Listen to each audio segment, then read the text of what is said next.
Friends வாங்க உப்புட்டு இப்படி பண்ணலான்னு பார்க்கலாங்க. அதுக்காக ஒரு 1/4 கிலோ கடலப்பருப்பு எடுத்து 1 மணி நேரமாக ஊற வச்சுருக்குறேங்க. நல்லா ஊறணுங்க. நல்லா ஊறினா தான் சீக்கிரமாக வேகும். பருப்பும் நமக்கு ஊறி அவங்க மாவு சேர்ந்து வரும். இந்தளவுக்கு ஊறின பின்னாடி தண்ணி வச்சு தண்ணி நல்லா கொதித்த பின்னாடி பருப்பு போட்டுக்கலாங்க. போட்டோம்னா ஒரு 1/4 மணி நேரத்தில் வெந்துடுங்க. முக்கால் பதம் வெந்தால் போதுங்க. நம்ம கொலன்னு வேக விட வேண்டாம். ஏன்னா நம்ம வெல்லம் போட்டு அரைக்கும் போது கொலன்னு போயிடும் மாவு. முக்கால் பதம் வெந்தால் போதுங்க. முக்கால் பதம் வெந்த பின்னாடி நல்லா சுத்தமாக தண்ணி ஒரு பொட்டு கூட தண்ணி இருக்கக்கூடாதுங்க. தண்ணி இல்லாமல் நல்லா வடித்து எடுத்து வச்சுக்கலாங்க. எடுத்து வச்சு கொஞ்ச நேரம் ஆற விட்டுக்கலாம். நல்லா இது மாதிரி இந்த பதத்துக்கு வெந்தால் போதுங்க. இந்த பதத்துக்கு வெந்த பின்னாடி எடுத்து நல்லா வடித்து எடுத்து வச்சுக்கலாங்க. ஒரு ஜாரில் ஒரு 5-6 ஏலக்காய் போட்டு ஒரு சுற்று எடுத்து விட்டு வச்சுக்கலாங்க. இதில் நம்ம ஆற வச்ச பருப்பு எடுத்து போட்டுக்கலாம். பருப்பு இந்த அளவுக்கு இருக்கணுங்க. பருப்பு இந்த அளவுக்கு இருக்கணும். தண்ணியே ஒரு சொட்டு கூட இல்லை பாருங்கள். இது மாதிரி ட்ரையாக இருக்குதுங்க. போட்டு எடுத்து நம்ம இதுக்கு நான் ஒரு 1/4 கிலோ பருப்புக்கு வந்து ஒரு 350 வெல்லம் எடுத்து வச்சுருக்குறேங்க. எல்லாத்தையும் எடுத்து நல்லா நுணுக்கி வச்சுருக்குறேங்க. கட்டி இல்லாமல் நல்லா பவுட்ரு பண்ணி வச்சுருக்குறேன். அது இதில் எடுத்து போட்டு நான் சின்ன ஜார் எடுத்ததுனால ஒரு 2-3 டைம் போட்டு அரைச்சி எடுத்துக்கலாங்க. வெல்லத்தை போட்டு நல்லா அரைச்சி எடுத்துக்கலாம். அரைச்சி எடுத்து நான் இது ஆடி 1க்கு பண்ணணுங்க. ஆடி 1க்கு பண்ணினேன். அரைச்சி எடுத்ததை வந்து நல்லா போட்டு எல்லாம் மிக்ஸ் பண்ணிக்கலாங்க. நான் 2-3 டைமாக போட்டதுனால எடுத்து வச்சு நல்லா மிக்ஸ் பண்ணிக்கலாங்க.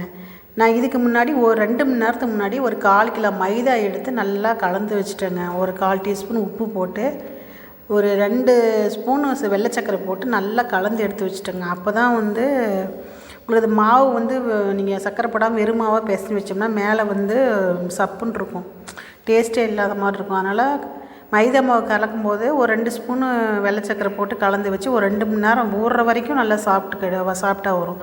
எவ்வளோ நேரம் மைதா மாவு ஊறுதோ அந்தளவுக்கு சாப்பிட்டா வரும்.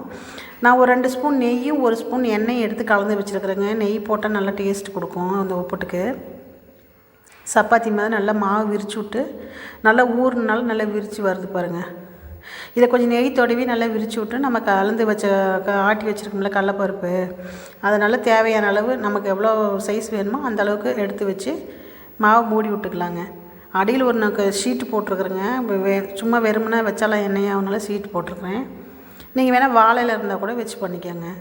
இது மாதிரி பண்ணிவிட்டு மூடி விட்டுருலாங்க. நல்லா க்ளோஸ் பண்ணி விட்டுடலாம். இப்போ நம்ம எக்ஸ்ட்ரா உள்ள மாவே எடுத்துக்கலாங்க. இது நான் ஏற்கனவே வந்து தோசைக்கல் அடுப்பில் வச்சு காஞ்சிக்கிட்டு இருக்குதுங்க. அதில் வச்சு நல்லா தட்டிக்கலாம்.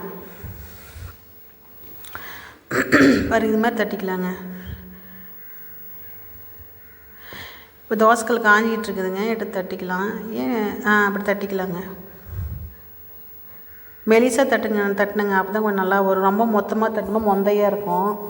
முடிஞ்ச அளவுக்கு நம்ம தோசைக்கல் இப்போ நான் எக்ஸ்பீரியன்ஸ் இருக்கிறதுனால நான் வெறும் கையிலே தட்டுறேங்க. புதுசாக நீங்கள் ட்ரை பண்ணுறவங்க ஒரு மேலே வந்து ஒரு வாழலையை வச்சு அப்படியே அழுத்தி விட்டிங்கன்னா உங்களுக்கு ஷேப் கிடச்சிருங்க. இது மாதிரி முடிஞ்ச அளவுக்கு நம்ம மெலிசாக தட்டினோம்னா ஒப்புட்டு வந்து உங்களுக்கு சாஃப்டாக வரும் பாருங்கள். இந்த அளவுக்கு நல்லா மெலிசாக தட்டணுங்க. தட்டிட்டு நம்ம தேவையான அளவு நெய் கலந்து வச்சுருக்கலாம் ஏற்கனவே எண்ணெயில், அதை விட்டுக்கலாங்க. விட்டுட்டு நம்ம இப்போ அடுப்பு வந்து நம்ம சிம்லேயும் இல்லை மீடியமாக வச்சுருக்குறேங்க. சிம்லேயும் இல்லை ஹைலியும் இல்லாமல் மீடியமாக வச்சுருக்கேன். அப்படி வச்சோம்னா தான் உங்களுக்கு வேகிறது நல்லா மேலே மைதா மாவுங்கிறனால வேகிறது நல்லா வரும். வேகும், செவந்து வருங்க, சாஃப்டாக வரும். நம்ம அதிகமாக வச்சாலும் வந்து மேலே ஒரு மாதிரி ரஃப்பாக போயிடும். இது மாதிரி 2 பக்கம் நல்லா செவக்குட்டு எடுத்தோம்னா கடலப்பருப்பு ஒப்புட்டு ரெடிங்க. நீங்கள் மைதா மாவு வேண்டாம் அப்படின்னு நினைக்கிறவங்க அரிசி மாவுலேயே செய்யலாம். கோதுமை மாவு நான் ட்ரை பண்ணலைங்க. ஆனால் அரிசி மாவு ட்ரை பண்ணியிருக்கேன். அதுவும் நல்லாயிருக்கும். நான் அதை விட இது மைதா மாவு டேஸ்ட்டாக இருக்கும். நம்ம ஏதோ ஒரு நாள் தானே பண்டிகை டைமில் செய்கிறோங்கிறனால சாப்பிட்லாம். இந்த வீடியோ உங்களுக்கு பிடிச்சிருந்தது அப்படின்னா உங்கள் வீட்டில் ட்ரை பண்ணி பாருங்கள். ட்ரை பண்ணி பார்த்துட்டு எனக்கு எப்படி இருக்குன்னு கமெண்ட்ஸில் சொல்லுங்கள். கண்டிப்பாக ட்ரை பண்ணி பாருங்கள். நல்லாயிருக்கும், சூப்பராக இருக்கும் பாருங்கள். எப்படி உப்பிக்கிட்டு வருது பாருங்கள். இதுக்கு மைதா மாவு நம்ம ஊறுறதுனால தான் இப்படி வருது. இந்த வீடியோ உங்களுக்கு பிடிச்சிருந்துச்சின்னா லைக் பண்ணுங்கள், ஷேர் பண்ணுங்கள், சப்ஸ்கிரைப் பண்ணுங்கள், கமெண்ட்ஸ் பண்ணுங்கள். இதை கண்டிப்பாக வீட்டில் ட்ரை பண்ணி பாருங்கள். ட்ரை பண்ணி பார்த்துட்டு எனக்கு கமெண்ட்ஸில் சொல்லுங்கள். சூப்பராக இருக்குங்க. பாருங்கள், பிச்சு காட்டுறேன் பாருங்கள் எப்படி இருக்குன்னு. எவ்வளோ சாஃப்டாக இருக்குது பாருங்கள். மெலிசாக தட்டினதுனால அப்படி பூ மாதிரி இருக்குங்க. பாருங்கள், பிச்சு காட்டுற பாருங்கள் எப்படி இருக்குன்னு பாருங்கள் எப்படி இருக்குன்னு.